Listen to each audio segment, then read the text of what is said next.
بسم اللہ الرحمن الرحیم نحمدہ ونصلی علی رسولہ الکریم اما بعد۔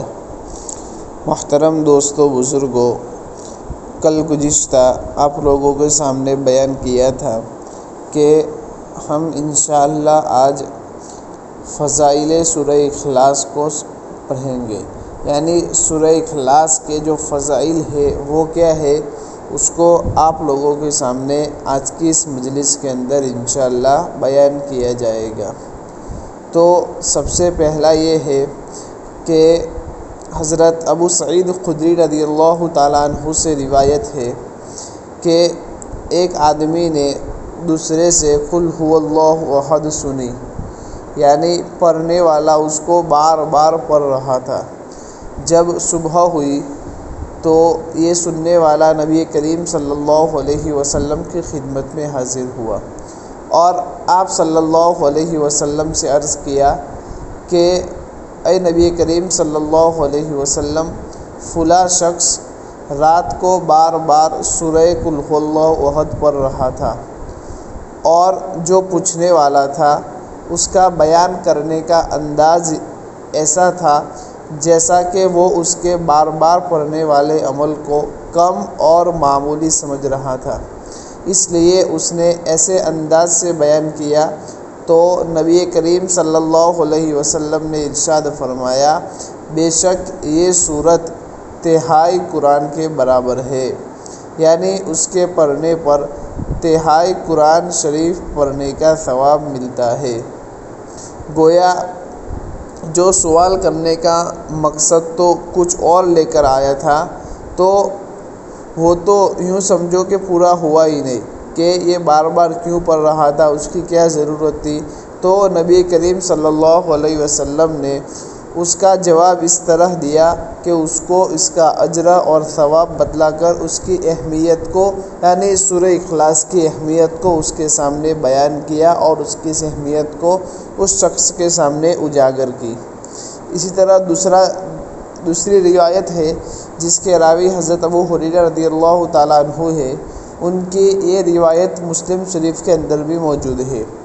نبی کریم صلی اللہ علیہ وسلم نے ارشاد فرمایا، تمہیں تہائی قرآن پڑھ کر سناتا ہوں، یعنی صحابہ رضی اللہ تعالیٰ عنہ مجمعین کو جمع کر کے آپ صلی اللہ علیہ وسلم نے یہ بات فرمائی تھی، اور اس کے بعد آپ صلی اللہ علیہ وسلم نے سورہ قل هو اللہ احد پوری پڑھ کر سنائی۔ گویا یہ تہائی قرآن کے برابر ہے، اسی لیے ہمارے یہاں عام طور پر ایصال ثواب میں آسان تدبیر یہ ہے کہ 3 مرتبہ سورہ اخلاص پڑھ کر اس کا ثواب میت کو پہنچایا جاتا ہے۔ 3 مرتبہ پڑھنے سے حکماً فضیلت کے اعتبار سے پورے قرآن کا ثواب اس کو مل جاتا ہے۔ اسی طرح حضرت عائشہ صدیقہ رضی اللہ تعالیٰ عنہ فرماتی ہے، اور یہ روایت بھی مسلم شریف کے اندر موجود ہے کہ نبی کریم صلی اللہ تعالیٰ علیہ وآلہ وسلم نے ایک فوجی دستے کو، ایک فوجی ٹولے کو اور ایک فوجی جماعت کو بھیجا اور ایک آدمی کو اس کا امیر بنایا۔ یہ آدمی جب بھی نماز پڑھاتا تھا تو ہر رکعت میں سورہ فاتحہ کے بعد کوئی سورت پڑھنے کے بعد پھر قل هو اللہ احد کو بھی وہ شخص پڑھ لیا کرتا تھا۔ گویا سورہ فاتحہ کے ساتھ دوسری سورت ملانے کو کافی نہیں سمجھا، اور ہر رکعت میں قل هو اللہ احد بھی ضرور ملاتا تھا۔ اب یہ لوگ جب واپس آئے تو نبی کریم صلی اللہ علیہ وسلم نے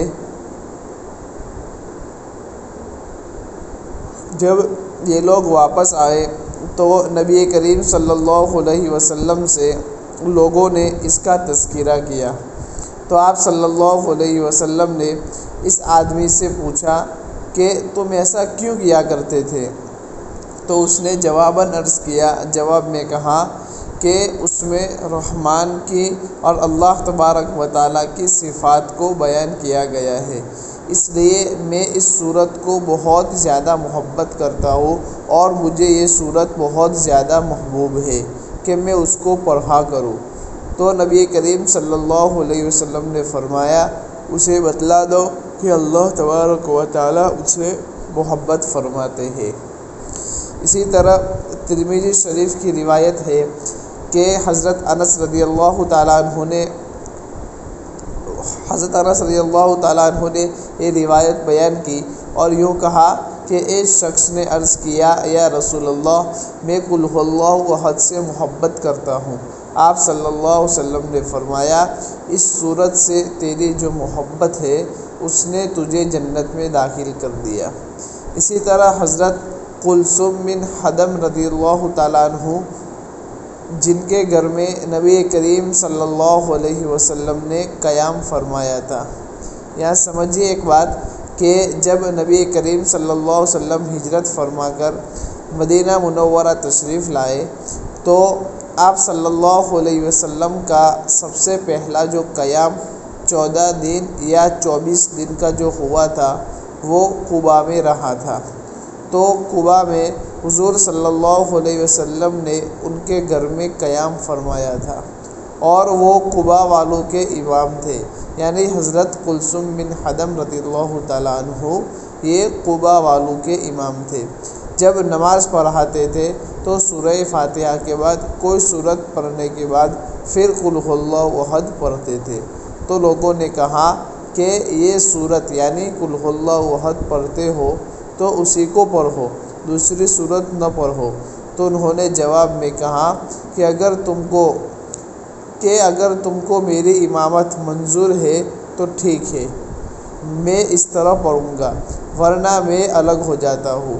اور وہ ایسی شخصیت تھی، یعنی حضرت کلثوم بن حدم رضی اللہ تعالیٰ عنہ وہ ایسی شخصیت تھی کہ لوگ ان کی امامت چھوڑنے کے لیے تیار نہیں تھے۔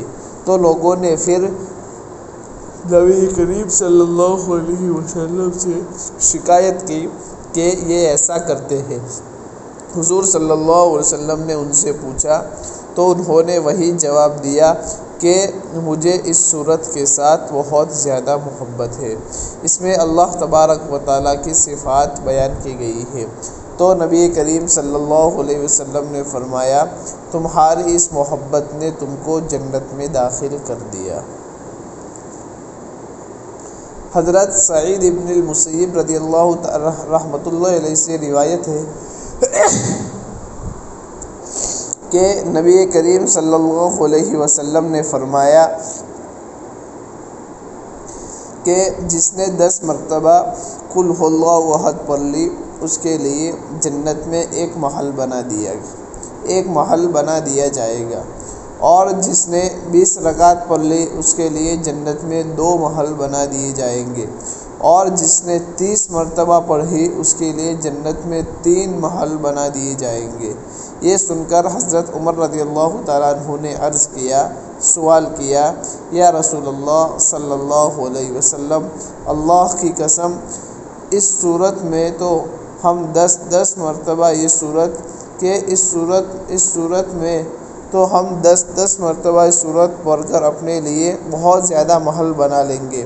آپ صلی اللہ علیہ وسلم نے فرمایا اللہ تعالیٰ بہت بڑا داتا ہے، اللہ تبارک و تعالیٰ بہت بڑا سخی ہے، جتنا عمل کرو گے اس کے پاس اس سے بہت زیادہ انعام ہے، یعنی اللہ تبارک و تعالیٰ کے خزانے میں کوئی کمی نہیں، تم جتنا چاہو اپنے لیے محل بنوا سکتے ہو۔ اسی طرح حضرت ابو ہریرہ رضی اللہ تعالیٰ عنہ فرماتے ہیں کہ حضور اکرم صلی اللہ علیہ وسلم نے ایک آدمی کو سورہ قل هو اللہ احد پڑھتے ہوئے سن لیا۔ آپ صلی اللہ علیہ وسلم نے فرمایا اس کے لیے واجب ہو گئی۔ حضرت ابو ہریرہ رضی اللہ تعالیٰ عنہ کہتے ہیں کہ میں نے پوچھا کیا واجب ہوا؟ تو آپ صلی اللہ علیہ وسلم نے فرمایا جنت واجب ہو گئی۔ بہرحال اس صورت کے بہت سارے بڑے فضائل اور مناقب وارد ہوئے ہیں، اس لیے اس کے پڑھنے کا اہتمام ہونا چاہیے۔ روزانہ کم از کم ایک تسبیح اس کی اگر پڑھ لے تو اس سے انشاءاللہ تعالی بڑا اجر اور ثواب ہمارے نامہ اعمال میں لکھا جائے گا۔ اس مختصر سی صورت میں اللہ تبارک و تعالیٰ کے لیے خالص توحید کو ثابت کیا گیا ہے، اس لیے اس کو سورہ اخلاص سے بھی تعبیر کیا جاتا ہے۔ اللہ تبارک و تعالی ہم سب کو توحید خالص کی نعمت سے مالا مال فرمائے۔ ہم یہاں آج کی اس مجلس کا اختتام کرتے ہیں۔ انشاءاللہ آئندہ کل ہم سورہ لہب یعنی تبت یدا ابی لہب کی تفسیر شروع کریں گے۔ وآخر دعوانا ان الحمد للہ رب العالمین۔